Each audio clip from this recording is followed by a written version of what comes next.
bisa dipidana, ya. Adat budaya dihina atau kebiasaan hidup suatu kelompok, suatu marga dihina itu bisa dipidana. Bahkan nama orang, nama marga itu ketika dicemarkan bisa dicegah.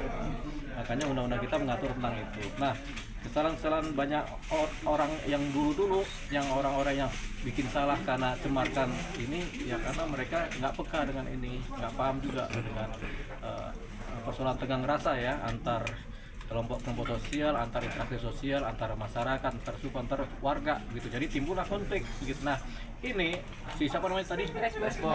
Resbob. Nah, Resbob ini kan dia pikirnya nggak ada persoalan, dia hina-hina satu kelompok masyarakat, suatu suku kan. Padahal itu persoalan gitu. Jadi kita nggak boleh menghina suku, nggak boleh menghina agama, nggak boleh menghina marga, nggak boleh menghina pribadi orang, nama family itu nggak boleh. Perilaku adat istiadat, perilaku budaya itu nggak boleh kita hina, kita rendahkan. Kita harus menjaga martabatnya semuanya. Nah, kalau dia menghina, terjadilah yang namanya pencemaran nama baik atau membuat kegaduhan di masyarakat sehingga terkenalah pidana. Akhirnya kan ditangkap polisi. Kalau ditangkap polisi, ujungnya minta maaf. Begitu minta maaf, tapi kita ajarkan supaya nggak cuma minta maaf, ini harus diberikan efek jerah supaya menjadi contoh buat yang lainnya supaya tidak melakukan hal yang sama, yang gampang menista orang lain, menista suku agama itu. Jadi akhirnya kan dia ditangkap tuh si Resbob ini kan, ditangkap jadi proses hukum gitu. Jadi nggak bisa satu suku kemudian memaafkan dia, kami semua satu suku Sunda, satu orang Sunda memaafkan.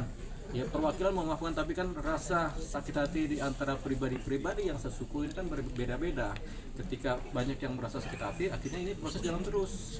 Permintaan maaf tidak bisa menyelesaikan persoalan. Yang bisa menyelesaikan adalah hukum untuk kepastian keadilan bagi yang merasa dijolimi, yang kena terjolimi secara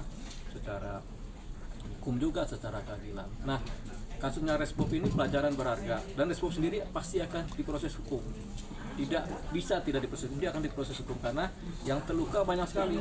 Suku Sunda dengan seluruh darahnya, seluruh keturunannya kan terluka. Jadi dimaafkan pun nggak bisa karena ada yang nggak bisa memberi maaf, ada yang bisa memberi maaf tapi ada yang nggak bisa. Ya, satu aja nggak bisa memberi maaf, berarti kan tetap aja diproses hukum kan.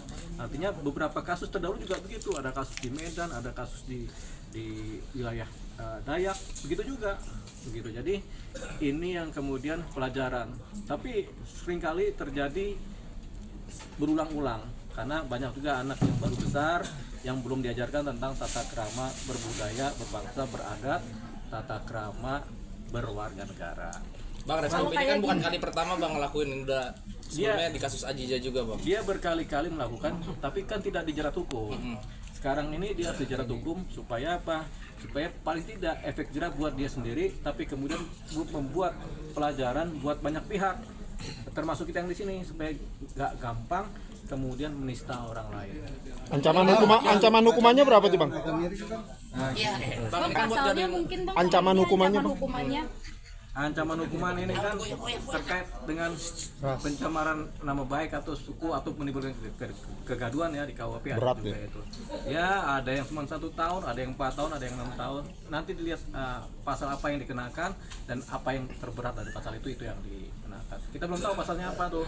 Tapi yang jelas paling tidak pencemaran nama baik kan karena dia dengan medsos, berarti kan dengan undang-undang ITE. Jadi kita pastikan ada pasal-pasal di undang-undang ITE yang dikenakan kepada beliau.